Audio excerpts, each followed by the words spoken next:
In 1964, the IUCN Red List of threatened species was created to fight against the future extinction of species. On the list, you can find animals, plants, and fungi. The list shows the endangerment status, as well as where the species is located and what its main extinction threats are. Along these lines, the list shows what conservation actions are being taken to protect the species. The IUCN Red List is the indication of the extinction risk for species. It is used by governments, NGOs, researchers, and other organizations all over the world. They use it as an important tool for species conservation and protection. But currently, species are under another human-induced catastrophe. Climate change! Climate change affects most, if not all, species. The evaluation of the extinction risk from the Red List might not be enough anymore to determine how endangered species are.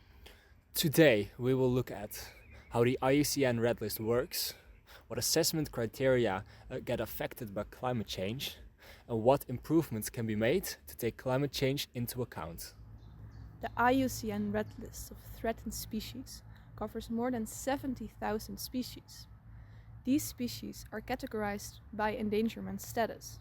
The list goes from least concern all the way up to critically endangered and even reaches extinction status. To get to the endangerment status, a species risk assessment has to be done. This is a review where a group of experts, organizations and other involved people sit together. But now, what do they actually look at? The group looks at different variables that indicate the stability of a species. The most obvious is the change in population size. An increase is good, a decrease is bad. They also look at the dynamics within a population, such as the number of mature individuals and the distribution of the species. Not only the species itself gets examined, the group also looks at its habitat. Is it fragmented? How big is it? How is the quality of the habitat? And are we gonna get a snack? Because we've been going for a while and I'm getting kinda hungry. It is important to note that these variables are based on present-day data, not future predictions. But now, climate change changes things up. We might not notice the consequences of climate change for decades. Once they happen, it might already be too late. With the current criteria of the IUCN Red List, they can identify two consequences of climate change. The first thing they notice is the change in species distribution. As the climate warms, the species move towards the poles, but also move towards higher elevations.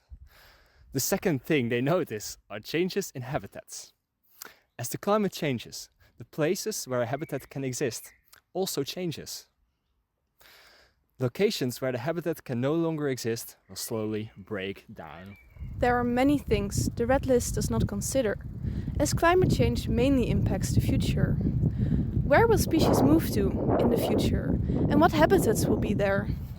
And what habitats are likely to degrade? But now, we shouldn't only look at the current criteria of the Red List. With climate change, there are many variables that could impact the extinction risk. For example, some species can tolerate only a small amount of temperature change. With climate change, this makes them more vulnerable.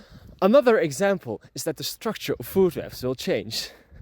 This changes the food availability for some species, causing instability in the population.